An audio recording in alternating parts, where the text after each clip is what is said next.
Nous lisons notre Jésus. J'étais en train de dire, nous lisons notre Jésus. Tu feras les pectorales du jugement, artistement travaillés. Tu le feras du même travail que les faudes. Tu le feras d'or, de fil bleu, pourpre et cramoisi et de fin lin rétors.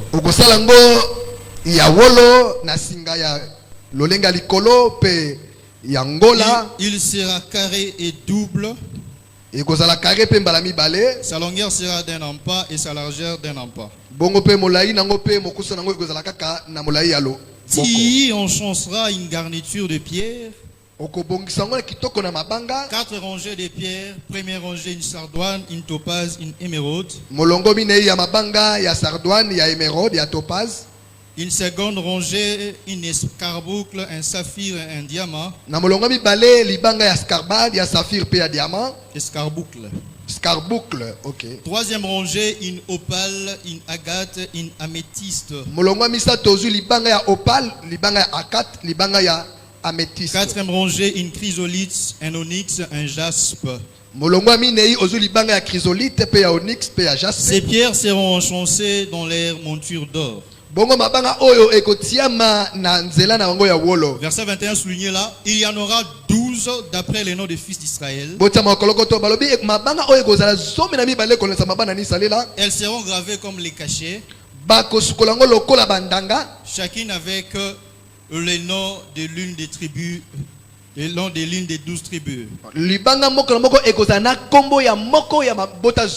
Le verset 29.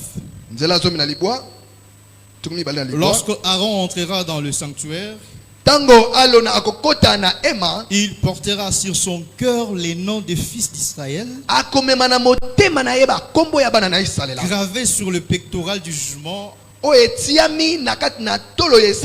pour en conserver à toujours les souvenirs devant l'Éternel. Donc pour que les souvenirs des enfants d'Israël soient conservés dans la présence de Dieu, il faut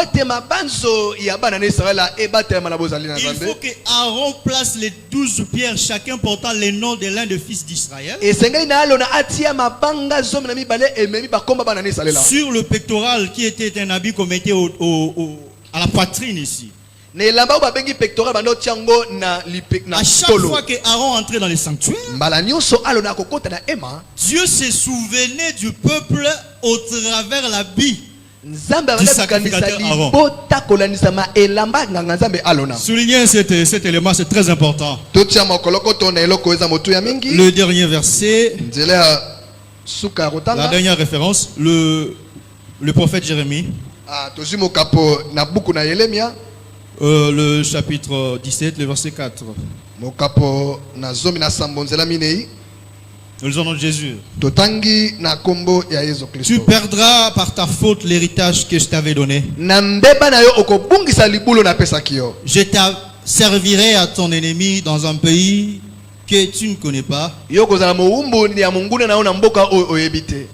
Car vous avez allumé le feu de ma colère. Il brûlera à toujours.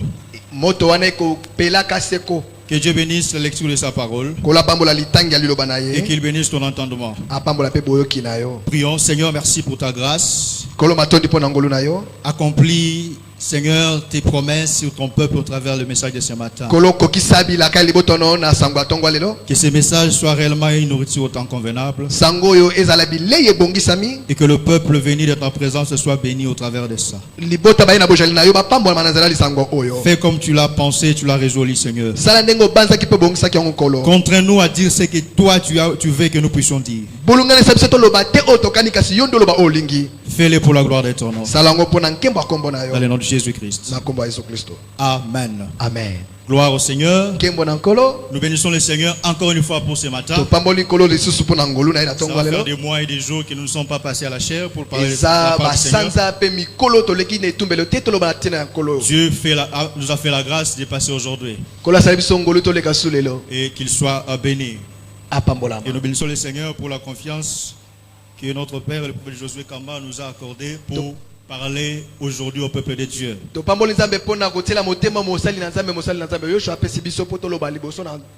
où il est, que le Seigneur le bénisse.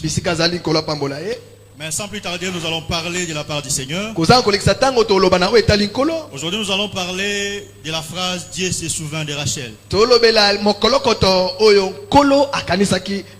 Le souvenir de l'Éternel sur Rachel. On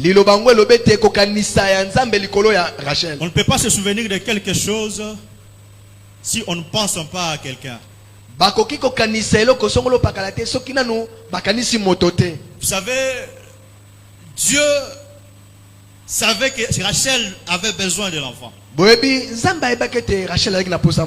Mais Dieu a fait en sorte que Rachel soit stérile. Nous savons que prophétiquement, c'est là en train d'expliquer les deux temps. Le temps où un peuple sera stérile, un autre sera aura de la sémence, aura de l'enfant. Ce peuple-là qui sera stérile, c'est Israël. Aujourd'hui, Israël est stérile. Et nous, aujourd'hui, nous avons de l'enfant, nous avons la sémence, c'est l'église. Rachel, Israël aujourd'hui, et Léa, c'est l'église aujourd'hui. Rachel, Israël, Léa. Nous savons que dans la prophétie, cela parle de ces deux choses. Mais nous voulons ici expliquer le souvenir. D'abord cette phrase ici, que Dieu se souvient de Rachel. Mais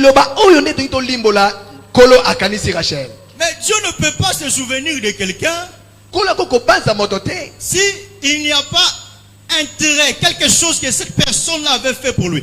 Vous savez, quand on se sépare de quelqu'un, par exemple, des fois, la séparation à ce moment-là, tu ne vas pas te souvenir de lui parce que vous êtes... Hein, la séparation vient de se faire. C'est après des temps, quand tu te rappelles maintenant des choses qu'il était en train de faire, c'est alors que tu vas te dire non. Telle personne était ici. Voilà, je me souviens de ce qu'il faisait. Que Dieu nous bénisse. Si l'homme peut se souvenir de son frère, de son conjoint, de son prochain, à plus forte raison le Seigneur se souvenir de son fils ou soit de son enfant, de celui qui a cru en lui. Parce que tout ce que l'homme fait aujourd'hui est le reflet de la divinité de Dieu. Parce que l'homme ne peut rien faire aujourd'hui si Dieu ne le dicte. Regardez. Dieu a fait des choses, mais il voulait expliquer sa divinité sur les hommes. Il prend des hommes comme des signes pour expliquer combien il est tout puissant, pour expliquer combien il est fort. Il prend David, il est présent devant Goliath. Goliath qui était plus fort en ce temps-là. Mais Dieu voulait montrer qu'il est tout puissant, plus que Goliath. Il prend David comme signe.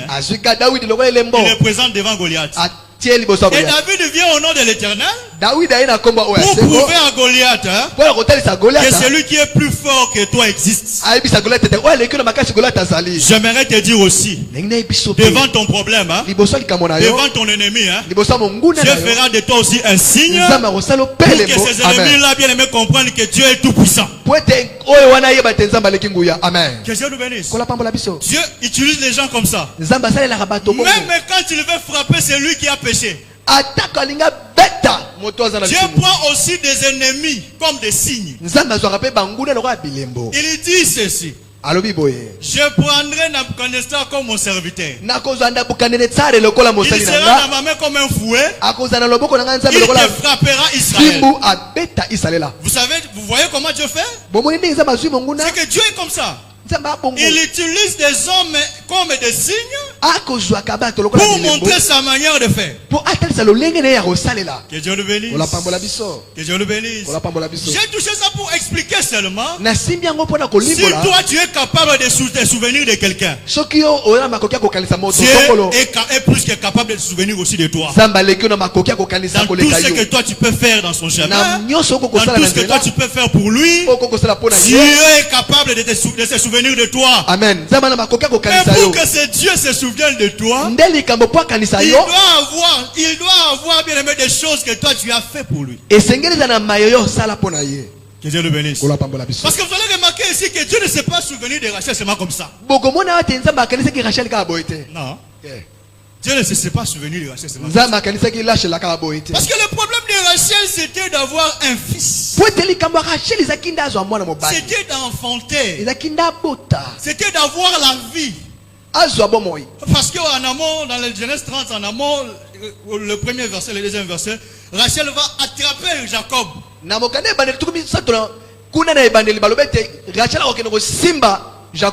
l'attrapant, il va dire, oh Jacob, donne-moi un fils.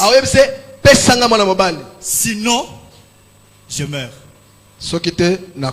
Que Dieu le bénisse. Donc pour Rachel, si Jacob ne me donne pas l'enfant, je mourrai. Vous voyez ça? C'est que le problème de Rachel c'était d'avoir un fils. C'est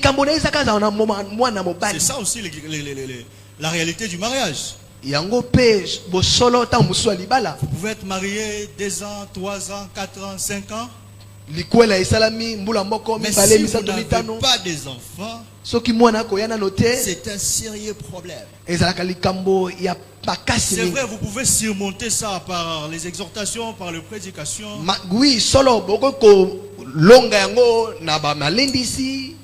Des fois, je me demande, il fallait que Dieu puisse prendre ces genres de personnes qui vivent cette situation, les mettre, le place comme Adam était avec Ève en Éden. Pourquoi? Parce qu'en Éden, Adam était avec Ève, c'était fini. Il n'y avait pas d'autres personnes pour leur dire, hey, vous allez depuis 3 ans, depuis 1 année, depuis 5 ans. Il n'y avait pas de gens pour leur dire ça. Donc ils étaient là, ils pouvaient même faire 5 ans sans donner les enfants. Personne ne pouvait leur dire que, oh, non. Pendant 10 ans, aujourd'hui, Dieu n'a pas permis cela comme ça. Tu es marié, mais tu es au milieu des gens. Les gens vous regardent. Et ils commencent à dire, boule les qui 3 ans, 4 ans, 5 ans, il y a déjà 5 ans, il y a de cela 3 ans, vous ne donnez pas. Tout ça, c'est parce que vous êtes entouré des gens. Parce que quand ces gens-là disent ça, quand vous rentrez vous deux à la maison, vous pouvez vous exhorter et prier, et la consolation intervient pendant ce temps-là.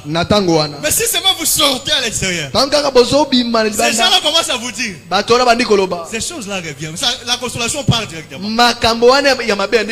Pour dire qu'il est aussi important que quand on se marie, que Dieu nous donne aussi la force d'avoir des enfants directement. Je prie que tous ceux qui traversent cette situation,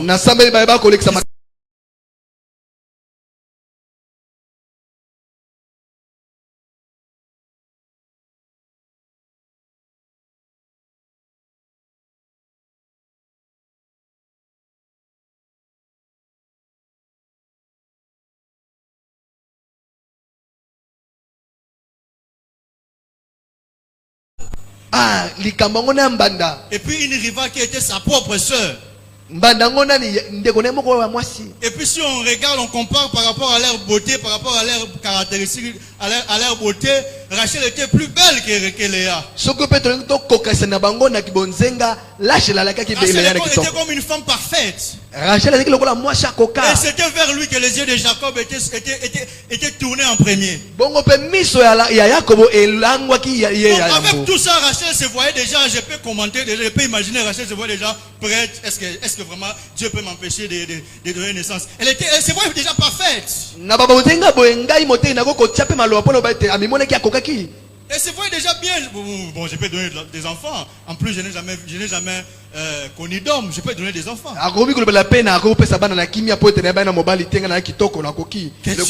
Que Dieu nous bénisse. Et pouvons aussi se dire ça. Mais Dieu, dans tout ce que Rachel avait, dans toutes les potentialités que Rachel avait, Dieu a fermé sa maternité. Parce que Jacob dira, suis-je à la place de Dieu qui t'empêche d'enfanter? C'est que Jacob l'a enseigné. Ce n'est pas moi qui t'empêche d'enseigner, d'enfanter, pardon. C'est Dieu. Vous voyez ça? Moi je comprends aujourd'hui que quand Jacob a dit à Rachel cette phrase, directement Rachel s'est tournée vers l'Éternel. Parce que Dieu ne peut pas se souvenir de Rachel si Rachel n'avait pas tourné le regard vers lui. Bon. C'est ça. Parce que l'Écriture dit Dieu se souvient de Rachel. C'est que je comprends que depuis que Jacob l'avait enseigné, c'est Dieu qui donne des enfants. Ces jours-là même, Rachel s'était tournée vers Dieu qui donne des enfants. Que Dieu le bénisse. La preuve est que parce qu'elle s'était tournée vers Dieu, Dieu s'est souvenu d'elle. Dieu ne peut pas se souvenir de quelqu'un. Oh, ça il est ôté. Non, jamais. Tu n'as rien fait. Et puis il faut bien prier quand tu pries. Seigneur, souviens-toi de moi. Il va te souvenir de toi. Pourquoi? Pour quelle raison? Il se souviendra de toi pour quelle raison? Vous voyez? Parce que l'Écriture dit ceci. Proverbe 16, verset 4. Dieu fait toutes choses pour un but.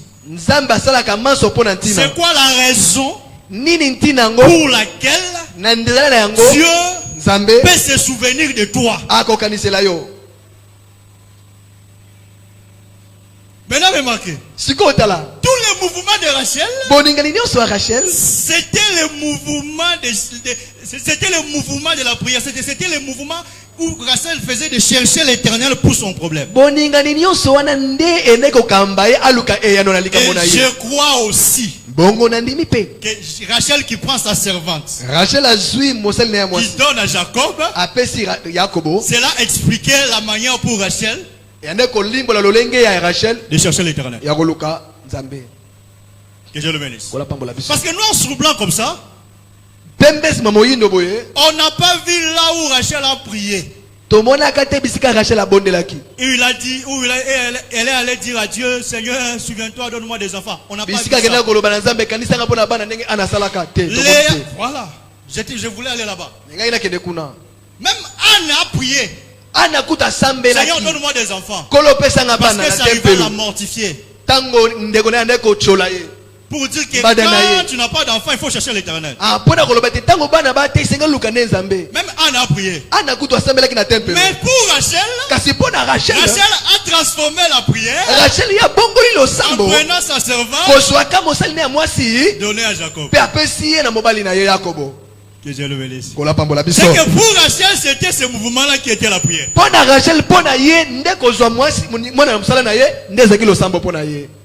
Pour Rachel, c'était ce mouvement-là qui était la prière. À cause de ce mouvement-là que Dieu s'est souvenu de Rachel. Que Dieu le bénisse. Remarquez, frère. Qui est la servante? C'est celui qui est auprès de toi en train de te servir. Une servante a en elle l'esprit du sacrifice. Une servante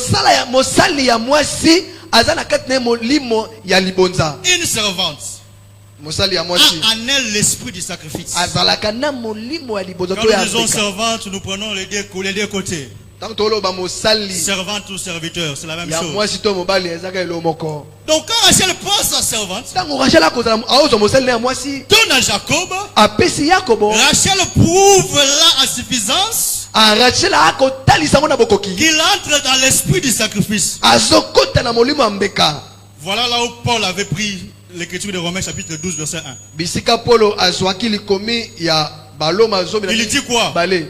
Offrez vos corps comme un sacrifice agréable à Dieu. Oh. Abi bonza banzoto na bino lokola c'est que celui qui est de Dieu oyo azali azambe fait devenir son corps comme un sacrifice à Dieu. Akomisaka nzoto ne lokola libonze pa ya nzambe. Pourquoi on donne notre corps pour comme un sacrifice à Dieu? Parce que notre corps c'est notre servante. Notre corps c'est notre serviteur. Maintenant on doit prendre notre corps, donner ça à Dieu. On ne peut pas donner à Dieu n'importe comment. On donne à Dieu comme un sacrifice, c'est ça. Agréable. Vous voyez ça? C'est que ça doit être une offrande sainte.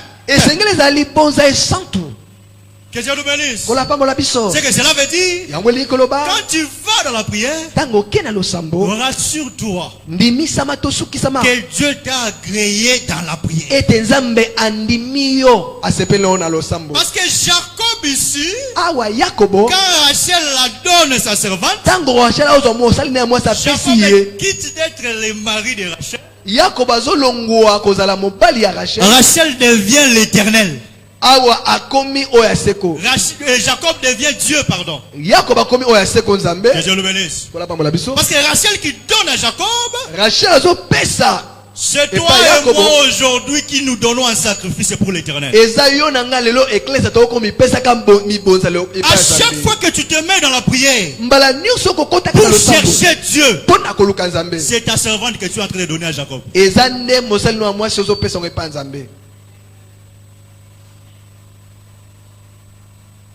Que Dieu le bénisse.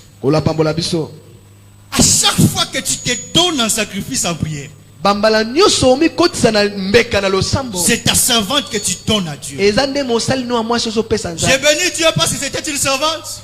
Parce que la servante c'est une femme. Or la femme c'est la chair, c'est le corps. C'est que Jacob, Paul a dit offrez vos corps comme un sacrifice. En réalité, Rachel a donné en réalité son corps comme un sacrifice. Que Dieu nous bénisse. Écoutez, Dieu peut te justifier par la prière. Vous pouvez avoir des problèmes avec quelqu'un. Quelqu'un peut te haïr. Quelqu'un peut te chercher du temps pour rien. Tu ne seras pas justifié en voulant te justifier auprès de lui. Tu es là, tu te plains. Mais pourquoi les gens ne m'aiment pas? Qu'est-ce que je fais aux hommes? Même mon frère, ma soeur me fait ça. Même celui à qui j'avais confiance me fait ça. Mais pourquoi? Tu vas continuer à dire pourquoi, tu auras encore des pourquoi, tu auras des pourquoi, tu auras des pourquoi. Tu n'auras pas de réponse. Jusqu'à ce que, bien aimé dans le Seigneur, tu risques de te tuer. C'est la prière qui peut te justifier. Oh. Seule la prière peut te justifier. Parce que dans la prière, tu présentes à Dieu ton problème. Et qu'est-ce que Dieu fait? Dieu va dans le cœur de celui qui te haïssait. Le cœur qui était mauvais se change en un bon cœur. Et cette même personne qui te haïssait commence à te faire du bien. Dieu est capable de faire ça. Je prie que ceux qui te haïssaient changent la manière de voir ta vie.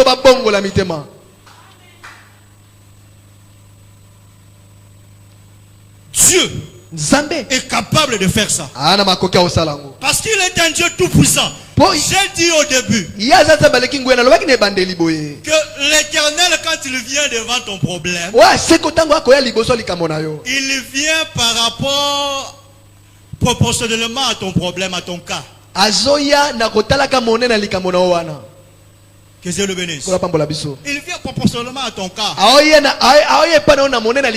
C'est que son problème, c'est que toi tu deviennes un signe Un signe qui va pousser les gens à voir Dieu le Tout-Puissant en toi. Parce que cette même personne-là qui te haïssait peut venir aujourd'hui et te dire, mon frère, pardonne-moi. Je t'ai haïssé pour rien. Regarde ça. Excuse-moi. Toi-même, tu vas te dire, mais je lui ai jamais parlé. Non, c'est la prière que tu as faite. Amen. Qui a fait en sorte que le Seigneur change sa vie. La prière jusqu'à aujourd'hui est toujours une force. Ne néglige pas cet aspect des choses. Parce que c'est pour nous la clé de l'ouverture des portes qui sont fermées. Je te dis, la prière est la clé des ouvertures des portes. Et je prie que Dieu te donne à prier comme jamais. Je répète, je prie que Dieu te donne à prier comme jamais. Et que tes prières puissent avoir solution dans ta vie au nom de Jésus. Parce que l'Éternel dit, l'Écriture dit, Dieu se souvient de Rachel. Et il l'exauça. Quand est-ce que Rachel a prié? Quand est-ce que Rachel a prié? C'est quand elle a donné sa servante. Quand est-ce que Dieu se souviendra de toi? Et qu'il t'exaucera. C'est quand tu donneras ta servante. Quand tu donneras ton corps à Dieu. Dans la prière.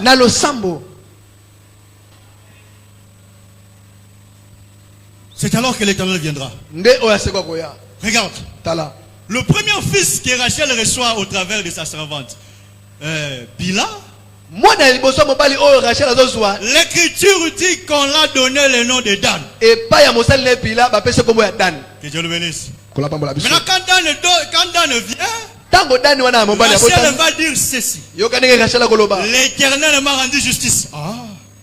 Que Dieu soit loué. C'est que quand on donne notre corps à Dieu, un sacrifice en prière, Dieu nous justifie. Rachel a déclaré ça.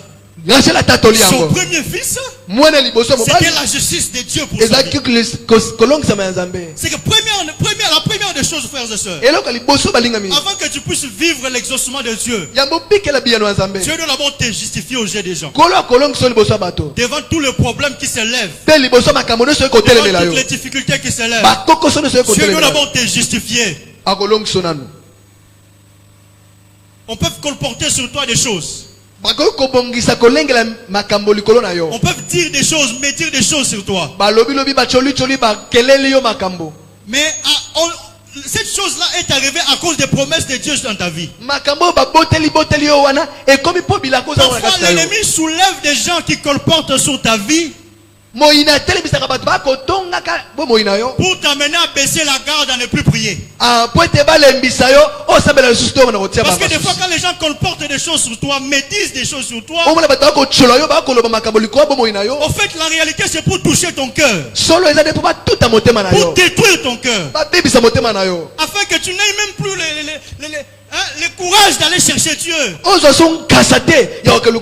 je dis ça? Parce que le Seigneur, quand il montre aux disciples comment prier, il leur dit ceci: si tu veux prier, entre dans ta chambre. Le Dieu qui est là dans le secret t'entendra et te donnera. Attention frères et sœurs, le secret là où tu dois entrer, c'est ton cœur. Maintenant quand ton cœur est détruit par les choses des gens, quand ton cœur est détruit par ce que tu entends, par la médisance, par les colportages, tu ne pourras plus aller chercher Dieu dans la main. Parce que là, Dieu sera refroidi.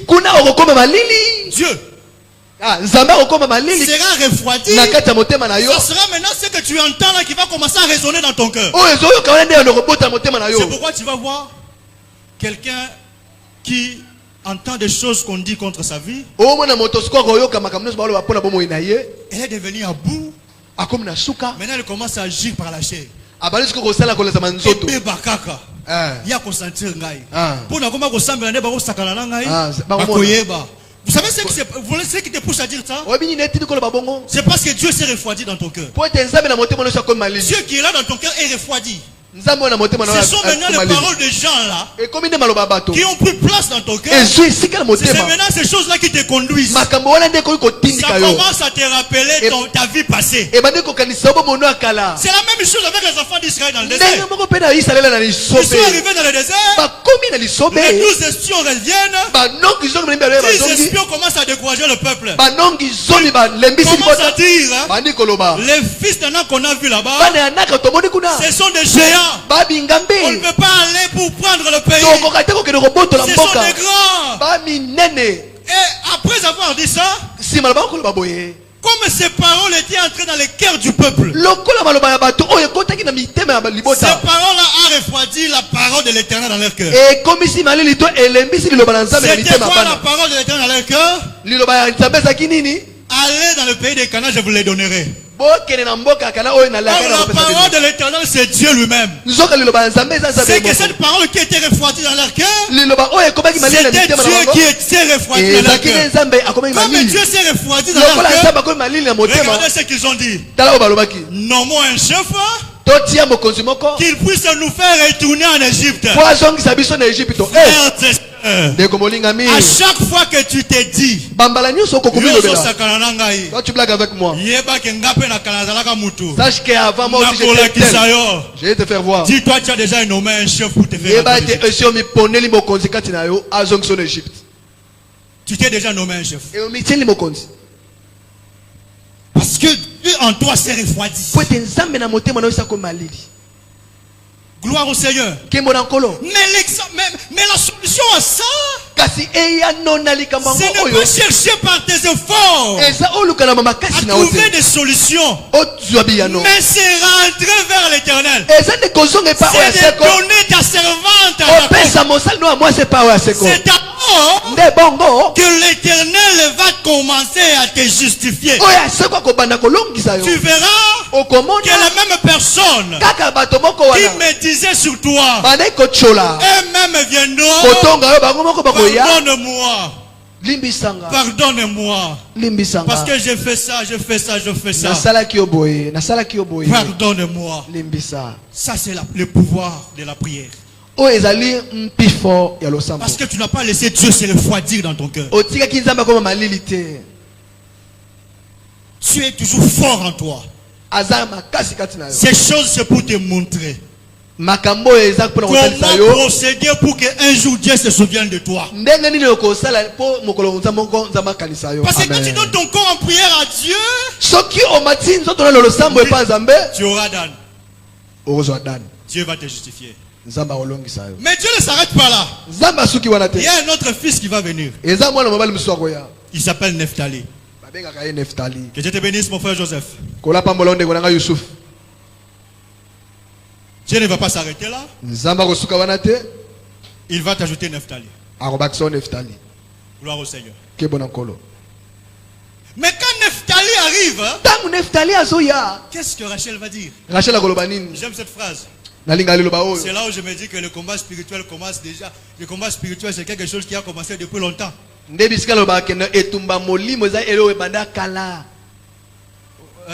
L'homme de Dieu Pelé. C'est tout le combat de famille. Ça a commencé depuis longtemps. C'est lui qui va dire que le combat de famille est à la raté. Comprenez-le. Ne le répondez même pas. Comprenez-le. Laisse-lui avec ses combats. Toi, combat pour toi. Quand il va combattre, ce sera retard. Il soit avancé. Toi, combat ton combat. Là où le combat de famille vient. Que Dieu le bénisse. Le combat de famille. Quand Nephtali vient, Rachel va dire ceci. J'ai lutté divinement contre ma soeur.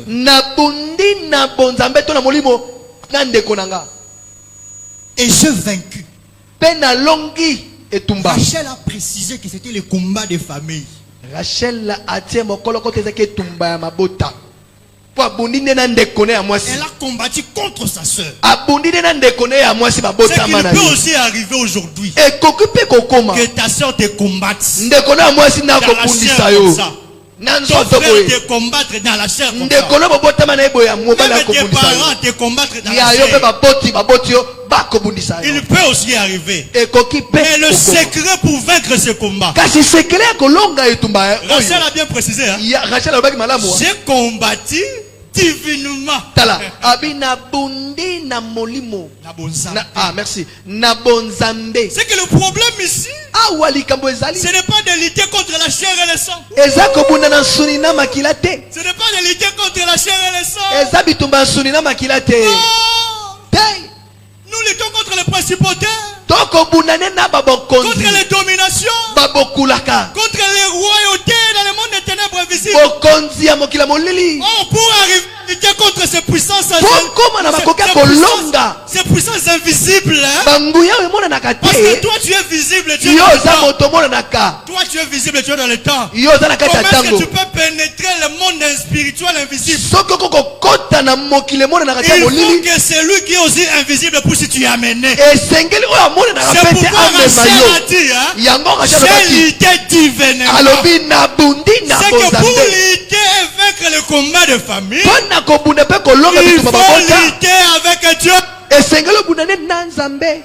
Amen. Parce que c'est lui seul qui contrôle le monde spirituel invisible. Et c'est lui qui est capable de te donner la victoire. Reçois la victoire dans tes combats au nom de Jésus. Tous les combats, quelle que soit la manière, reçois-les au nom de Jésus. Parce que tu auras combattu divinement contre les combats de ta famille, Dieu te donnera la victoire. Amen. Nephtali est venu. Rachel était contente. J'ai lutté divinement contre ma soeur. J'ai vaincu. Mais où est-ce que Rachel a eu ça? Quelqu'un déjà avait combattu et avait vaincu. Gloire au Seigneur. Parce que le fils manifeste le Père. Nephtali qui est le fils de Jacob ne peut rien faire s'il n'a pas vu ça chez le Père. Or Nephtali ici, c'est le Seigneur Jésus. Jésus dit quoi? Je ne peux rien faire si je n'ai pas vu ça chez le Père. C'est que si Nephtali et c'est lui qui donne la victoire, c'est que Nephtali a vu ça où? Chez son père. Qui est son père? Jacob. Ce jour-là, qu'on va combattre contre un ange. Et on lui dit, tu as combattu contre les hommes. Et tu as vaincu. Tu as combattu contre Dieu. Et tu as vaincu. C'est que Nephtali a vu ça chez Jacob. La première personne à combattre, c'était Jacob. Que Dieu le bénisse. Il dit que Dieu le bénisse. C'est que si l'Éternel lui-même était vaillant dans le combat, le fils aussi doit être vaillant dans le combat. Je voulais dire, si Dieu est notre Père, nous aussi, nous sommes vaillants dans le combat. Parce que tout combat qui se lèvera dans notre vie, à cause de Dieu dans notre vie, nous serons victorieux. Tu seras victorieux. Elle sera victorieuse. Ta famille sera victorieuse. Toute ta vie tu vivras dans la victoire. Parce que tel il est, tel nous sommes. Amen. Que Dieu le bénisse. Que Dieu, quand il te justifie, il te donne aussi le pouvoir de vaincre le combat de famille. Mais rassure-toi que Dieu t'a déjà justifié. Pour que Dieu te justifie, il ne faut pas combattre, il ne faut pas chercher par les efforts. Il faut chercher par la prière. Pour que Dieu puisse te justifier. Toi tu abandonnes d'abord la prière. Tu commences à attaquer les choses de manière charnelle. Tu n'auras pas la justification.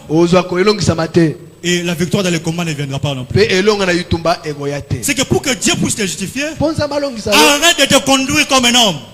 Arrête de te conduire dans la chair. Arrête de te conduire dans le péché. Arrête de désobéir à la parole de Dieu. Remets-toi au Seigneur dans la prière. C'est alors que tu verras la victoire dans tes combats. Parce que la victoire vient quand le Seigneur va te justifier. Il ne faut pas laisser au diable l'occasion de t'accuser. Non. Non. Il ne faut pas laisser ça. Oui, oui. Tu sais, il y a des gens sur la terre. Il y a des gens sur la terre.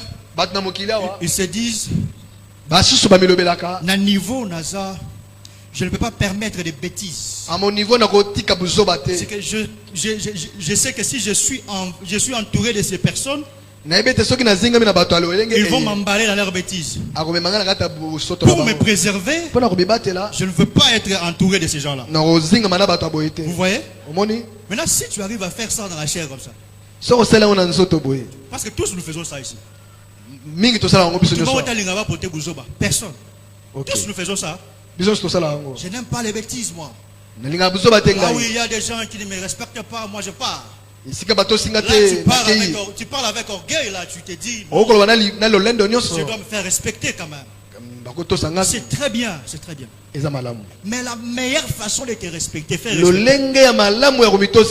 de commencer d'abord à te respecter spirituellement. C'est-à-dire, devant le péché, tu ne pêches pas. Devant la compromission, tu ne plonges pas. Parce que si tu t'emballes dans ces choses-là spirituellement, tu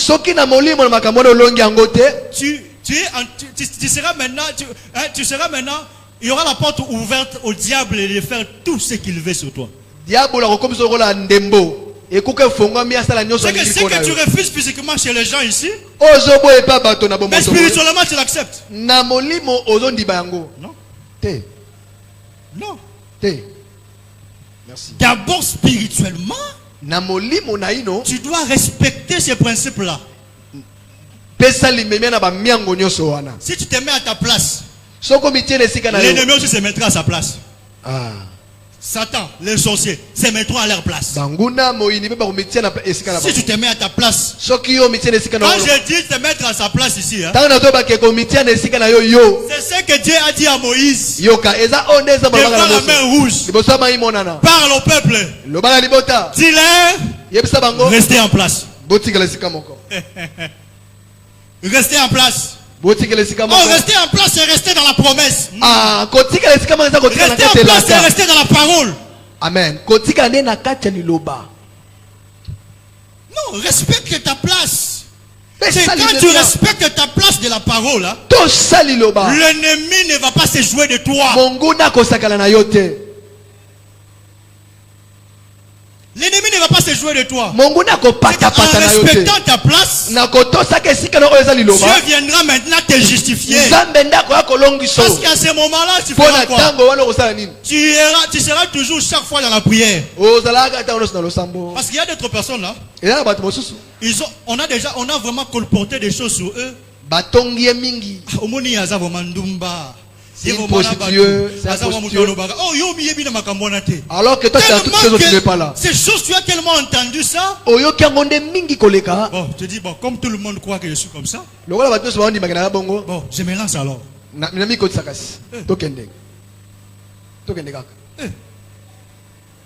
Du moment où tu as pris cette décision là, c'est fini, tu as quitté la place où Dieu t'a directement, tu n'auras pas la justification. Quel que soit ce que les gens disent, quel que soit le colportage des gens, reste à ta place. C'est alors que l'Éternel va faire quoi? Va te justifier. Quand tu as la justification de Dieu, aucun combat ne viendra sur toi pour te mettre. Tu as justifié Job. Satan Satan lui-même est venu combattre Job. Satan n'a pas vaincu Job. Parce que Job était resté en place. Et Dieu l'a justifié. Et il a vaincu le combat que l'ennemi l'a envoyé. Je prie que Dieu te donne la victoire sur tous les combats. Et qu'il te donne à rester en place. Par ta faute, tu peux rater. Par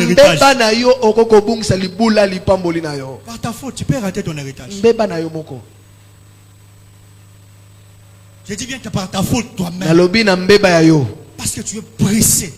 Parce que tu n'as pas la persévérance. Tu peux rater ton héritage. Tu es fiancé. Votre fiançailles a traîné. Tu commences à avoir des propositions par-ci par-là.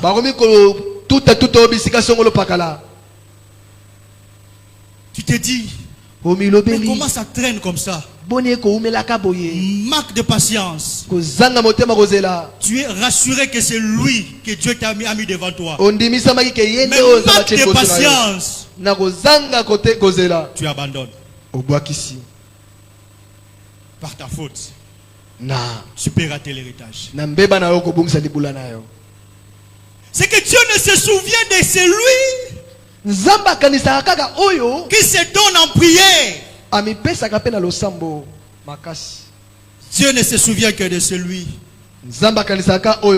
qui donne son temps à rester en place. Dieu ne se souvient que de celui qui croit que quel que soit le vent ou marée, ma promesse finira par arriver. Dieu ne se souvient que de celui qui s'attache à Dieu. Quelles que soient les tempêtes et le vent. Frères et sœurs, comprends ce matin. Dieu doit se souvenir de nous.